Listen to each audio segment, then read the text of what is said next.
Destrava a Língua. Olá, ouvinte da Rádio MP. Meu nome é Cristóvão José, sou analista em letras no Ministério Público de Minas Gerais e este é o Destrava a Língua, um momento para pensarmos juntos sobre a língua portuguesa. O assunto de hoje é crase. Crase é o fenômeno de junção de sons vocálicos idênticos. Na gramática tradicional, costuma-se utilizar a palavra crase para designar a junção da preposição a com o artigo definido a, com o pronome demonstrativo a ou com o a inicial dos demonstrativos aquele, aquela, aqueles, aquelas e aquilo. Assim, é possível afirmar que a crase geralmente ocorre antes de palavras femininas ou antes de construções masculinas introduzidas pelos pronomes aquele, aqueles ou aquilo. Por fim, é bom lembrar que utilizamos o acento grave para indicar a crase. Em relação aos topônimos, que são nomes próprios de lugares, devemos primeiro identificar se o nome do lugar aceita artigo feminino. Caso aceite, será possível haver crase. Geralmente, a crase ocorre com verbos de movimento, como ir, chegar e voltar, que são regidos pela preposição a quando a circunstância é de destino. Uma dica para saber se o lugar admite artigo é substituir a ideia de destino pela de procedência, trocando o verbo ir pelo verbo vir. Por exemplo, eu vou a Roma. Trocando o verbo, ficaria eu vim de Roma.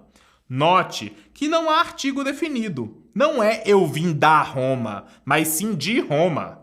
Logo, a palavra Roma não admite o uso do artigo, de modo que não existe crase.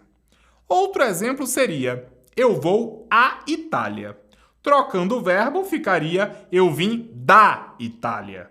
Nesse caso, existe o artigo feminino na contração da. Então, considerando que a palavra Itália admite o artigo feminino, podemos afirmar que ocorre crase. Assim, em eu vou a Roma, não há crase, mas em eu vou à Itália, há crase.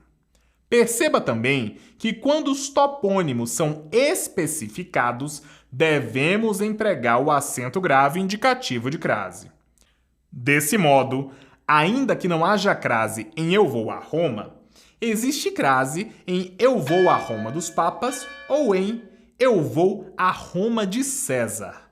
Veja aqui, nesses casos, a palavra Roma foi especificada pelas expressões dos Papas e de César.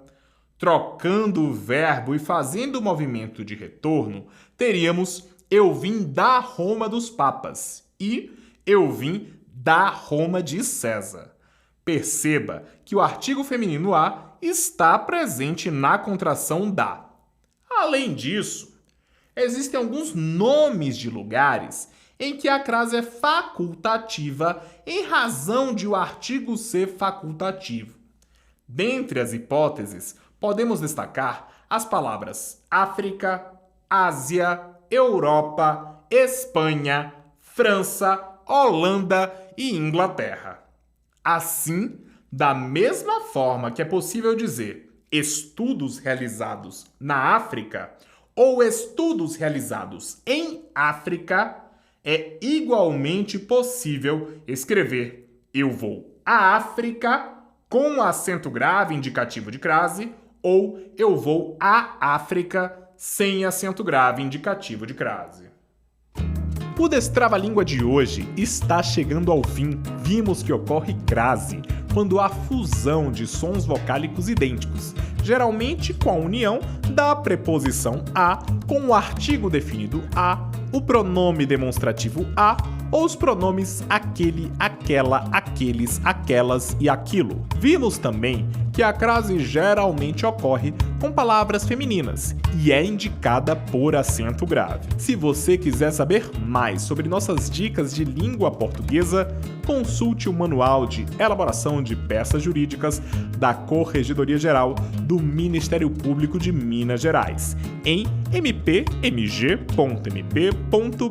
Clique em Conheça o mpmg/Corregedoria Geral/Manual de Elaboração de Peças Jurídicas. Este foi o Destrava-Língua. Eu sou Cristóvão José, muito obrigado pela audiência e nos encontramos no próximo episódio. Rádio MP, em todo lugar ao seu lado. Siga a gente nas redes sociais. Procure por MPMG Oficial. Para mais informações, acesse mpmg.mp.br. Destrava-Língua.